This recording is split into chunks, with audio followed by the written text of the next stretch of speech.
ताल्लुक रोग बन जाए तो उसको भूलना बेहतर, ताल्लुक बोझ बन जाए तो उसको तोड़ना अच्छा, वो अफसाना जिसे अंजाम तक लाना ना हो मुमकिन, उसे एक खूबसूरत मोड़ देकर छोड़ना अच्छा। बस बस करना यह है कि खूबसूरत मोड़ कि आप इनमें से कोई भी एक चुन लीजिए। मुझे उनमें से जो सबसे ठीक लगा आप लोगों की उम्र को देखते हुए वो था the art of letting go. Right, the art of letting go. Letting go आपकी पीढ़ी का बड़ा प्रसिद्ध शब्द है, हमारी पीढ़ी में तो वो नहीं होता था। हम तो उस पीढ़ी के उस क्षेत्र के लोग हैं। मैं हरियाणा से हूँ, पंजाब का असर हम पे रहा है ठीक ठाक, हिंदी भाषी हम लोग रहे हैं। अंग्रेजी हालांकि मैं बोल लेता हूँ, कोई चिंता की बात नहीं है, लेकिन हिंदी ही मेरी आत्मा की भाषा है। तो जब मैंने सोचा कि लेटिंग गो, मैंने अपनी टीम से पूछा क्या होता है लेटिंग गो। तो हमारी टीम में कुछ यंग लोग हैं, उन्होंने बताया कि सर ये बहुत महत्वपूर्ण चीज है, आप लोग नहीं समझेंगे, हमारी पीढ़ी के लोग समझते हैं इस चीज को। लेट गो का मतलब होता है कि छोड़ो, जाने दो। तो मैंने कहा अच्छा, ये तो हमारी पीढ़ी में भी होता था, हम इसके लिए शब्द कुछ और बोलते थे, जैसे मैनू की, तेनू की, छड्डो यार, अरे मटिया दो, अरे भाड़ में जाए, अरे देखा जाएगा, अरे देख लांगे।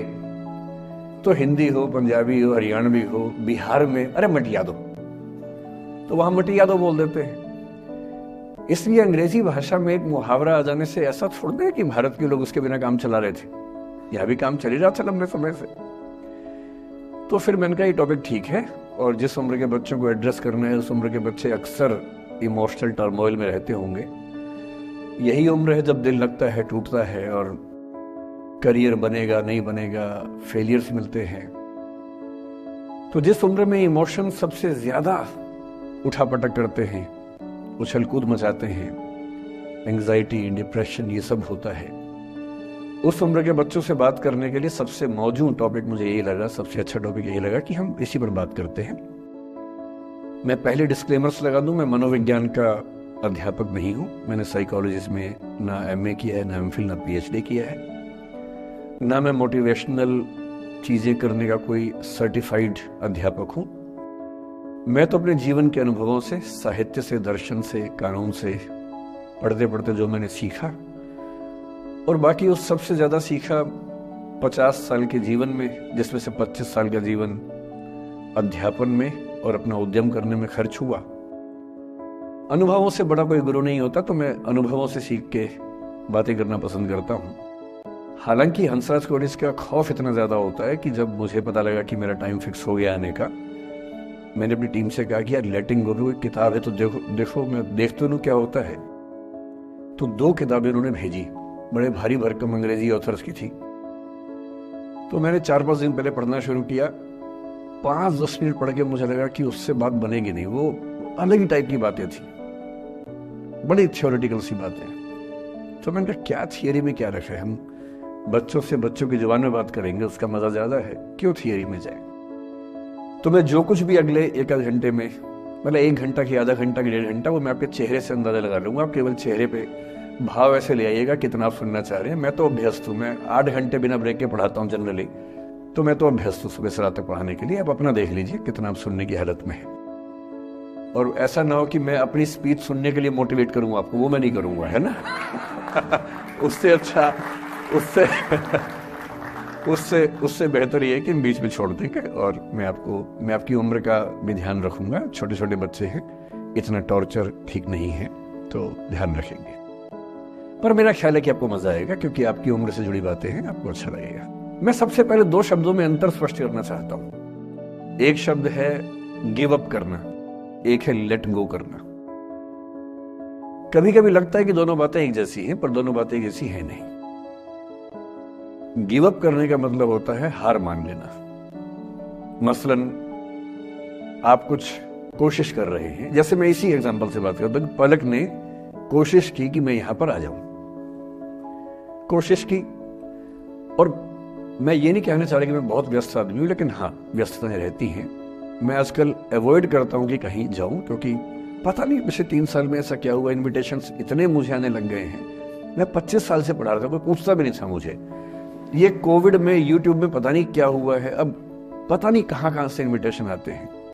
कुछ तो ऐसी जगह से आते हैं जिससे कोई दूर दूर तक मेरा संबंध ही नहीं है। कोई बड़ी कंपनी है, उस कंपनी का इन हाउस प्रोग्राम है, कह रहे वहां के मोटिवेट कर दूं। मैंने कहा मैं कैसे मोटिवेट कर दूं मैं तो फिर अब हमने पॉलिसी बनाई है कि जितना कम हो सके उतना कम जाएं। रामा जी का आदेश तो मेरे सर माथे पर है, मेरी सीनियर है, मैं उनको मना नहीं कर सकता हूं, लेकिन जनरली मैं कोशिश करता हूं कि ना जाऊं। अच्छा, मना करना खराब लगता है, तो हम क्या करते हैं कि धैर्य की परीक्षा लेते हैं। जैसे इनके लिए हमने सिंपल पॉलिसी है कि जब कोई बच्चा कहे आने के लिए, उसको बोलो कि सर 3 महीने फ्री नहीं है, 6 महीने फ्री नहीं है, 1 साल चंद्रमा पर गए हुए हैं, कुछ ऐसा वैसा बोल के टालो, किसी का दिल भी ना दुखे और मैं भी अपना समय बचा लूं। तो हमने इनको बहुत परेशान किया, 3 बार 4, मतलब किया तो मेरी टीम के मेंबर ने, पर मेरे निर्देश पे किया, तो आप उनको मत कुछ कहिएगा, मैंने कहा था। तो 3 बार 4 बार 5 बार टाला, नहीं हो पाएगा, कोशिश करेंगे, अच्छा देखते हैं, नहीं हो पा रहा, ऐसे करके। अब इनके सामने 2 ऑप्शंस थे। एक ऑप्शन ये था कि हार मान लेती और अंत में बोलती कि चलिए कोई बात नहीं, दुख हो रहा है हमें, ये होता है गिव अप करना। एक दूसरा चांस भी होता है, दूसरा स्टैंड भी होता है कि कोई चीज आप हासिल करना चाह रहे हैं, आपको नहीं मिल रही। मसलन ये मुझे बुलाना चाहिए, मैं नहीं आ रहा, मैं बिना बात के भाव खा रहा हूं, नहीं आ रहा हूं। और एक समय के बाद ये इस मूड में आ जाती कि भाड़ में जाओ, नहीं यार भाड़ में जाओ, तुम जैसे बहुत देखे हैं, एक ढूंढेंगे 100 मिल जाएंगे तुम्हारे जैसे, क्या समझते हो अपने आप को। और फिर मैं कहता मैं आना चाहता हूं, कहते नहीं हम नहीं बुलाएंगे आपको। ये होता है लेट गो करना। क्यों किसी को इतना भाव देना है भाई? अगर कोई चीज नहीं हासिल हो रही तो भाड़ में जाए, क्यों किसी के लिए फ्रस्ट्रेशन झेलनी है, क्यों परेशान होना है। गिव अप करने में और लेट गो करने में इतना ही अंतर है कि आपने हार मान ली या आपने जेहन से निकाल दिया, दिमाग से ही निकाल दिया। किसी चीज को दिमाग से निकाल देना लेट गो करना है, किसी चीज के लिए कोशिश करते करते हार मान लेना और उस हार की फ्रस्ट्रेशन के साथ जीना गिव अप करना है। मुझे खुशी है कि आपकी मोटिवेशनल सोसाइटी के मेंबर्स कम से कम गिव अप नहीं करते। अच्छा, वो लेट गो भी नहीं किया मुझे, वरना मेरा सम्मान बच गया। और ये अच्छा है कि इसी विषय पर हम बात करना चाह रहे हैं। मैंने इस बीच में ये भी सीखा कि आपकी उम्र के बच्चों को कुछ भी बताने का सबसे अच्छा तरीका है कहानियां सुनाना। और आपकी उम्र की बात नहीं है, लिंक्डइन पर आप भी शायद होंगे, मैं भी वहां पर हूं, जो प्रोफेशनल्स का प्लेटफॉर्म सबसे अच्छा माना जाता है। मैंने देखा कि आजकल जो बड़ी बड़ी कंपनियों के सीईओ हैं या सीएक्सओस कहते हैं, सीएफओ है, सीटीओ है या सीएचआरओ है, जो चीफ ऑफिसर्स होते हैं किसी कंपनी के, उनके लिए स्पेशल कोर्सेज चलते हैं स्टोरी टेलिंग के। और उसमें मान लिया गया है कि अगर आप किसी कंपनी के सीईओ बनना चाहते हैं तो बेसिकली जो स्किल आपको आनी चाहिए वो स्टोरी टेलिंग की आनी चाहिए। आप कहानी सुना सकते हो। मैं सच्ची कहानियां सुनाना पसंद करता हूं, झूठ बोलने से बचता हूं। मैं आपको 3-4 छोटी छोटी कहानियां सुना रहा हूं। ये सारी कहानियां सच्ची हैं, 1-1% सच्ची हैं, पर मैं किसी का नाम नहीं लूंगा। जिनकी कहानी है उनका नाम नहीं लूंगा, उनकी प्राइवेसी का मामला है। पर हाँ, सच्ची कहानियां हैं। अच्छी बात है कि इन कहानियों के किरदार हम लोग नहीं बने, ईश्वर करे हम कभी ना बने, लेकिन कहानियां सच्ची हैं। जब मैं दिल्ली आया था 1990 में, मैं हरियाणा के एक शहर से, भिवानी से दिल्ली आया था पढ़ने के लिए। मेरे ड्रीम कॉलेज में हंसराज भी था, पर मेरा संयुक्त से मेरा एडमिशन जाकिर हुसैन में हुआ। मेरे अंक ठीक थे, यहां हो सकता था, पर मैं तो नई दिल्ली स्टेशन पे उतरा, बाहर निकला, पता लगा वहीं एक कॉलेज है, वहीं एडमिशन ले लिया मैंने। तो लोगों ने कहा कि यार कैंपस बड़ा अच्छा होता है। मैंने यार क्या फर्क पड़ता है, कॉलेज कॉलेज होता है, छड्डो, यही छड्डो में सिखाने आया हूं आप लोगों को। ठीक है, स्टेशन से निकले वही कॉलेज है, मैंने घर जाना होगा तो आराम से कॉलेज से निकल जाएंगे, क्या रखा है कैंपस में। पर मेरा एक दोस्त जो मेरे साथ ही आया था उसी शहर से, उसने एडमिशन हंसराज कॉलेज में लिया। मैं और वो स्कूल के डिबेटर्स थे, डिबेटिंग में हम लोग स्कूल टाइम से काफी एक्टिव थे। डीयू में आए तो यहां भी एक्टिव रहे। डीयू में मैंने करीब 5 साल डिबेटिंग की और मेरा ख्याल है कि लगभग 300-400 डिबेट्स मैंने जीती होंगी डीयू में, कुछ हरी भी होंगी, लेकिन मैंने खूब डिबेट, वो मेरा दरअसल दाना पानी था, रोजी रोटी मेरी वही थी कॉलेज के दिनों में। घर से पैसे मैं लेता नहीं था, मिलते भी नहीं थे, देना क्या था, मतलब ऐसी स्थिति भी नहीं थी उस समय मेरे घर में कि मिल सके। तो डिबेटिंग मेरा रोजगार था, एम्प्लॉयमेंट था, मेरा उससे काम चल जाता था आराम से, उसका भी चल जाता था। वो हंसराज से था, मैं जाकिर हुसैन से था, हम खूब डिबेट से मिलते थे। अक्सर ट्रॉफी या तो हम जीतते थे या वो जीतता था, कोई भी जीते रूम पे ही आती थी क्योंकि हम रूममेट्स थे, एक साथ ही रहते थे। वो मुझसे योग्यताओं के मामले में 21 था, बल्कि अगर वो 21 था तो मैं 15 ही रहा हूंगा या 12 रहा हूंगा, 22 या 21 तो नहीं रहा हूंगा, मुझसे बेहतर था योग्यताओं में, बड़ा अच्छा व्यक्ति था। ग्रेजुएशन के बाद मैंने एमए हिंदी साहित्य में एडमिशन लिया, जबकि बीए ऑनर्स हिस्ट्री में किया था मैंने। उसने तय किया कि वो कुछ और करेगा, प्रोफेशनल कोर्स करेगा, नौकरी करेगा, तो वो चला गया दिल्ली से। मैं दिल्ली में रहा। फिर मैं एमए के बाद तैयारी करने लगा यूपीएससी की। तब तक मैं यूजीसी जेआरएफ कर चुका था। पहला अटेम्प्ट दिया, प्रीलिम्स हो गया। मेंस मेरा 96 के मेंस की बात कर रहा हूं, मेंस शुरू होने वाला था, 2 दिन रह गए थे। करीब 10 दिन पहले वो मेरे पास आया हुआ था दिल्ली में, मिलजुल के अच्छे से बात कर गया था। उन दिनों उसका एक प्रेम संबंध कहीं हमारी ही एक मित्र के साथ चल रहा था। हम सब दोस्त थे, तो उनमें से 2 लोगों का आपस में एक अफेयर था।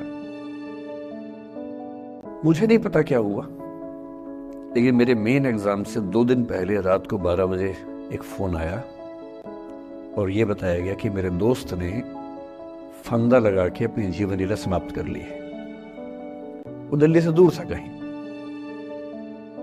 और जिस व्यक्ति के बारे में मेरी राय ये थी कि उतना जीवट वाला व्यक्ति कोई हो नहीं सकता, जो जिंदगी से हार सकता ही नहीं, जिसके होने से कई लोग हमेशा जीता हुआ महसूस करते हैं, वो चुपचाप एक बंद कमरे में जिंदगी से हार गया।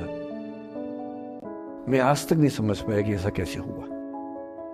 बाद में टटोला, उसके पेरेंट्स से बात हुई, भाई से बात हुई। उन्होंने उसकी याद में एक सोशल वर्क शुरू किया ताकि किसी और बच्चे को ऐसा ना करना पड़े। तो जो हल्का हल्का अनुमान हुआ वो है कि शायद कुछ ऐसा था रिलेशनशिप में जो नहीं संभल पाया था, और रिश्ता टूट ना जाए इसका दबाव बहुत ज्यादा था, और वो दबाव झेल नहीं पाया। इस उम्र में ऐसा फेज आता है, कई बार आता है। ये एक कहानी है, हंसराज कॉलेज से ही जुड़ी है, इसलिए मैंने सोचा कि वहीं से बात शुरू करूं। नाम जैसा कि मैंने कहा मैं नहीं बताऊंगा, तो नाम बताने का मतलब भी नहीं। और वो जिसकी मैं कहानी सुना रहा हूं, आप लोगों के जन्म से पहले की बात है। आप तो सब 21वीं सदी वाले बच्चे होंगे ना, जेन जी होंगे आप सब लोग, तो ये तो बहुत पुरानी बात है। एक दूसरी कहानी सुनाता हूं। मैं आपको 2-3 कहानियां सुनाऊंगा, फिर उन सबका सार निकाल लेंगे एक साथ हम लोग। दूसरी कहानी ये है कि जब मेरा सिलेक्शन हो गया 97 में, मतलब 96 अटेम्प्ट में पहली बार में मेरा सिलेक्शन हो गया था, मैं एक्सटेंशन लेके तैयारी कर रहा था, और डीयू में मैं पढ़ा भी रहा था उस समय।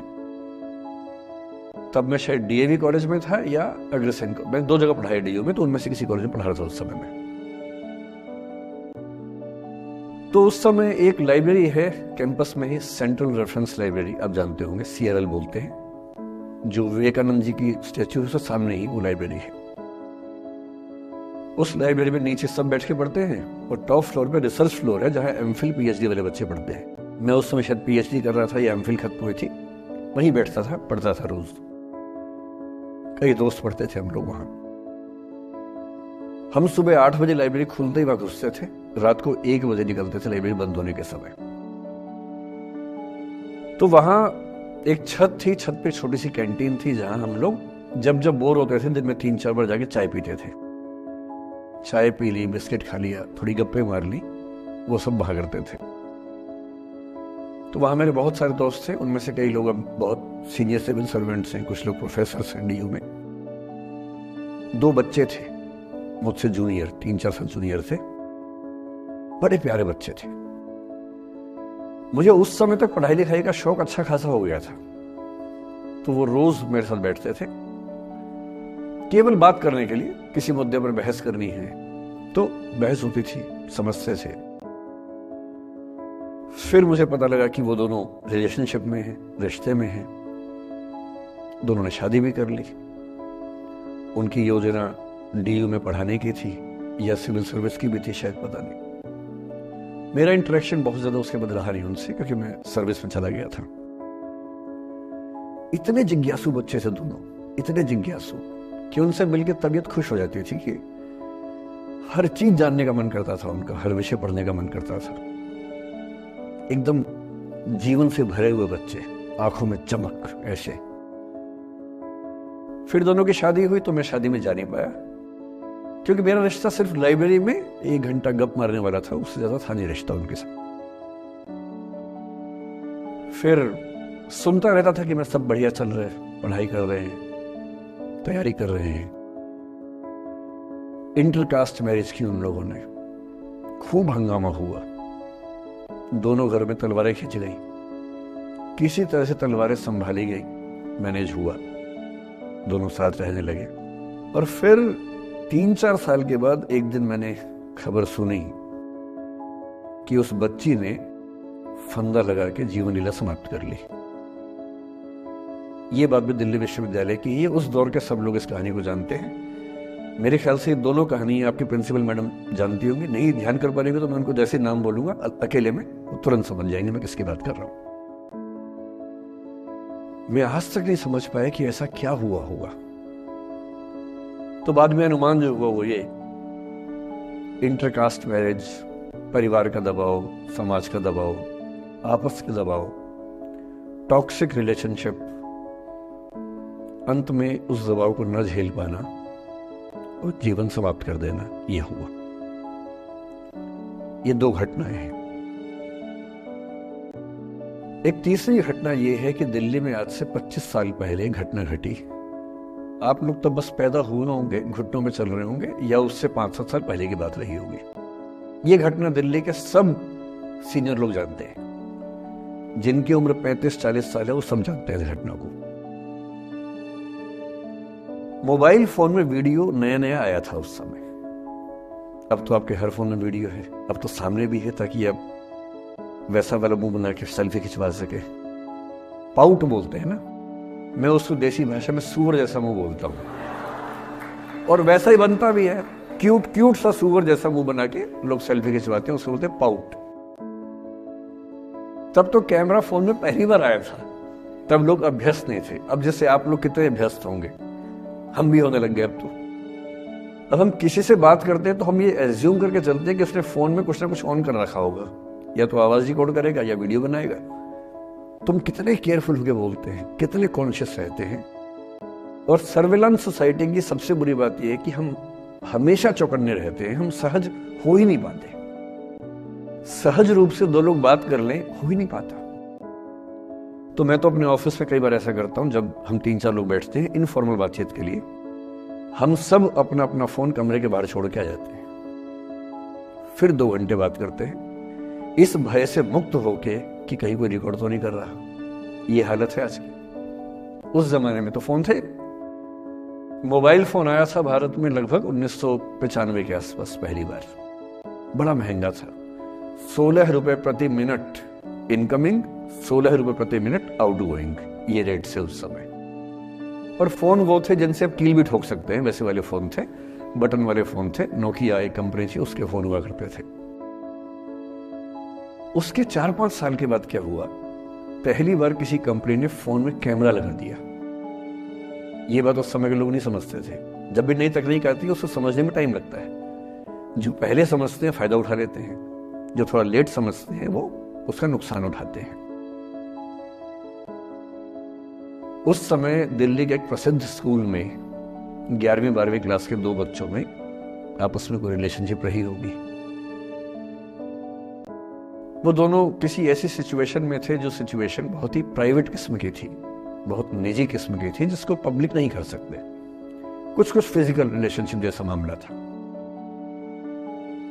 उस दुष्ट लड़के ने लड़कों के इतिहास को कलंकित, लड़कों का इतिहास वैसे भी कलंकित ज्यादा है, उसे और कलंकित करते हुए उस पूरे सिचुएशन का वीडियो बना लिया।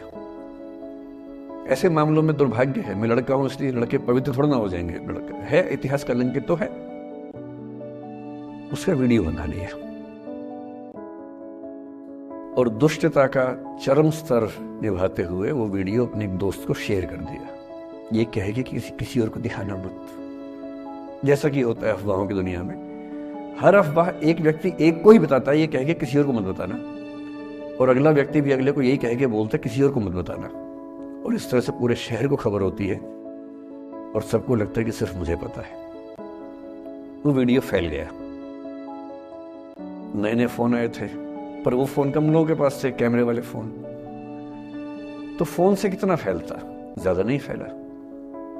लेकिन उस समय दिल्ली की एक कुख्यात मार्केट हुआ करती थी, पालिका बाजार, अभी भी है, पर तब वो कुछ और कामों के लिए कुख्यात हुआ करती थी। अब तो कपड़े मिलते हैं, तब कपड़ों के साथ कई चीजें और मिलती थी वहां। जैसे गंदी फिल्मों की सीडी चाहिए हो तो वहां मिलती थी, ग्रे मार्केट में, चोरी छिपे। इस वीडियो को सीडी में कन्वर्ट करके लोगों ने वहां से खरीदा, लाखों करोड़ों की संख्या में। नए नए टेलीविजन चैनल प्राइवेट आए थे, और प्राइवेट टीवी चैनल को खबरों की भूख इतनी होती है कि वो खबर के लिए जान दे सकता है और जान ले भी सकता है किसी की। 24 घंटे इस खबर पे, इस चीज पर खबरें चल रही थी सारे चैनल्स में, कि ये वो लड़का है जिसने ऐसा किया, ये वो लड़की है, ये वो स्कूल है, इस स्कूल की प्रिंसिपल से बात करेंगे, इससे बात करेंगे। वो जो बच्ची थी जिसकी इसमें कोई गलती नहीं थी, सिवाय इसके कि वो किसी एक लड़के से प्रेम करती थी, जो कि उस उम्र में बच्चे कर बैठते हैं। इसके लिए बहुत चिल्लपौनी मचानी चाहिए। बच्चों को आप हर बात पे अपराधी नहीं मान सकते। उस बच्चे की गलती सिर्फ इतनी थी कि उसने अपने दोस्त पे भरोसा किया, जो भरोसे के लायक था नहीं। वो नीच किस्म का व्यक्ति था जिसने उस संबंध की गरिमा को समझा नहीं। उस बच्ची के घर के बाहर 24 घंटे न्यूज चैनल से कैमरे खड़े रहे। घर से कोई भी निकले, 50 कैमरे पीछे। आप बताइए आपकी बेटी कैसी है, आप बताइए आपकी बहन कैसी है। अंत में उस पिता ने अपनी बच्ची को इस देश से बाहर भेज दिया।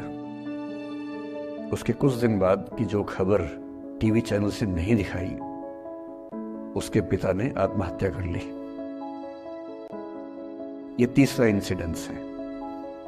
ये सारी खबरें सच्ची बता रहा हूं मैं, इनमें से एक भी झूठ नहीं है। झूठी कहानियों से मोटिवेशन दिया जा सकता है, मैं जानता हूं, पर जब सच्ची कहानियां हैं तो मैं झूठ क्यों बोलूं? सारी सच्ची कहानियां बता रहा हूं मैं आपको।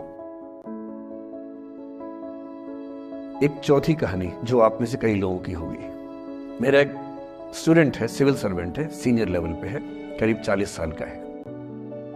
उसने आज तक शादी नहीं की। क्या उसकी शादी करने की इच्छा नहीं थी? पूरी इच्छा थी। फिर क्यों शादी नहीं की? भाई कुछ लोग तो होते हैं कि शादी करनी ही नहीं, कोई मिशन है। योगी जी है, मोदी जी है, ठीक है, उनका तो मिशन है। ममता जी है, उनका मिशन है। पर जिसका जीवन में ऐसा कोई मिशन नहीं है और जिसको प्रेम करने का मन भी करता हो, वो तो शादी करता है आमतौर पे। उसने शादी क्यों नहीं की जानते हैं? जब वो 25-26 की उम्र में था, जब वो मेरा विद्यार्थी भी था,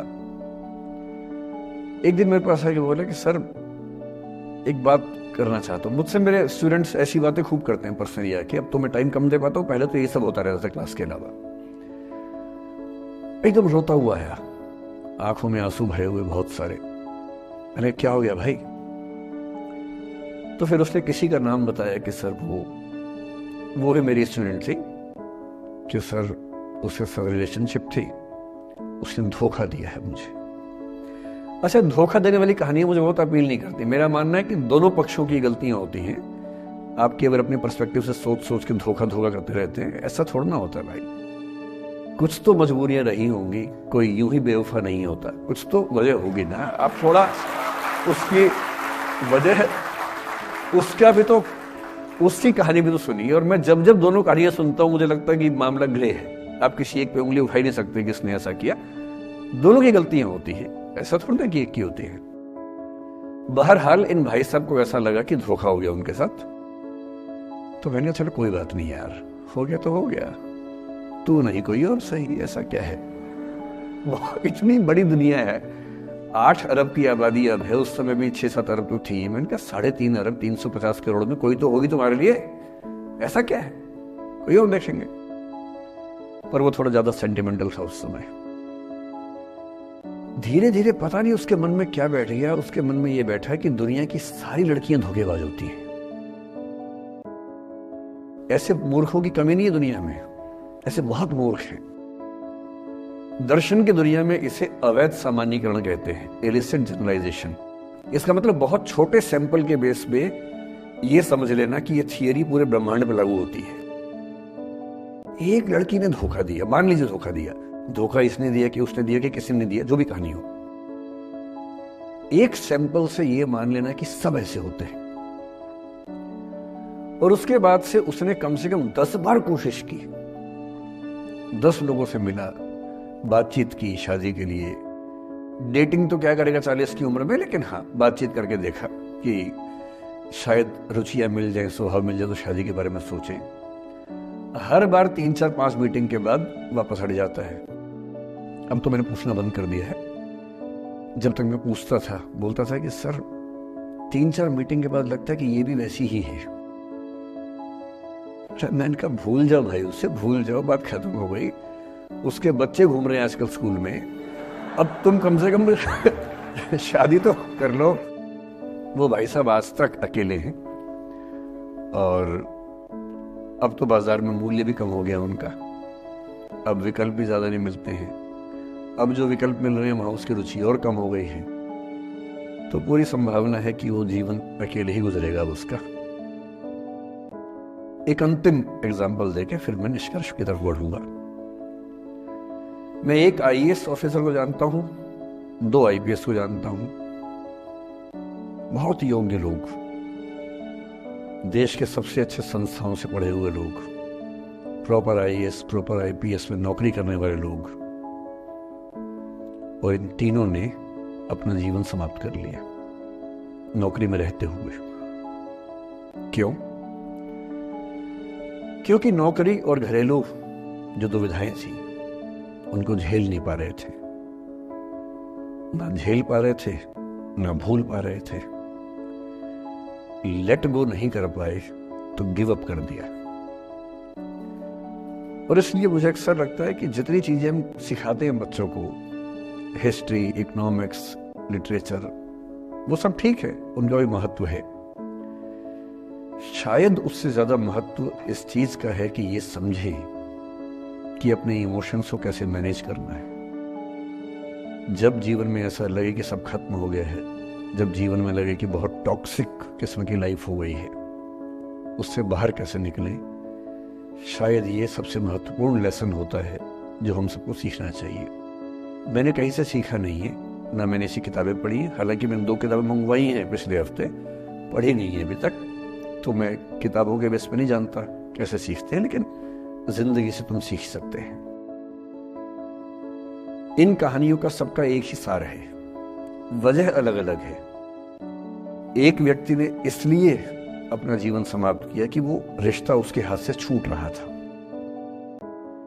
एक ने इसलिए जीवन समाप्त किया कि ये रिश्ता बन गया था, पर समाज के दबाव, घर के दबाव मैनेज नहीं कर पाए। एक ने जिंदगी भर शादी नहीं की सिर्फ इसलिए कि वो पुरानी यादों को भूल नहीं पाया। अरे एक बार गलती हो गई तो हो गई, आगे तो संभावना जीवन में है भाई, क्यों इतना हावी रखना उसी दिमाग के ऊपर। कुछ लोग देश की सबसे अच्छी नौकरी में होकर हर पैमाने पर सफलता की हर कसौटी पर खरा उतरने के बाद जीवन नहीं बचा पाए, क्योंकि दूसरों की नजर में आप बहुत सफल हो जाए, अपनी नजर में शून्य हो, तो फिर जीवन कैसे बने, जीवन कैसे बचे। इन सारी कहानियों का मूल भाव एक ही है, अगर आप खुद को हैंडल नहीं कर सकते तो दुनिया को क्या हैंडल करेंगे। दुनिया को हैंडल करने से पहले खुद को हैंडल करना सीखना पड़ता है, और उसका सबसे आसान जो रामबाण उपाय है उसको बोलते हैं द आर्ट ऑफ लेटिंग गो, जाने दो। वो अफसाना जिसे अंजाम तक लाना ना हो मुमकिन, उसे एक खूबसूरत मोड़ देकर छोड़ना अच्छा। साहिर ने लिखा, प्रेम की दुनिया के बारे में साहिर से अच्छा कौन लिखेगा। तारुफ समझते, तारुफ मतलब परिचय, इंट्रोडक्शन। कहते तारुफ रोग बन जाए तो उसको भूलना बेहतर। अरे परिचय हुआ किसी से, आपकी भाषा में इंट्रो हुआ, यही बोलते हो ना आप लोग, इंट्रो हो गया, इंट्रो हुआ, दोस्ती हुई, बाद में लगा रहे यार ये तो ऊट पटांग आदमी है, या उटपटांग लड़की है, छोड़ो फिर, ऐसा क्या लोड लेना है। तारुफ रोग बन जाए तो उसको भूलना बेहतर, ताल्लुक बोझ बन जाए तो उसको तोड़ना अच्छा, वो अफसाना जिसे अंजाम तक लाना न हो मुमकिन, उसे एक खूबसूरत मोड़ देकर छोड़ना अच्छा। बस करना यह है कि खूबसूरत मोड़ देकर छोड़ना है, हाथ में तेजाब की बोतल लेके नहीं। और आज की पीढ़ी का यह समझना बहुत जरूरी है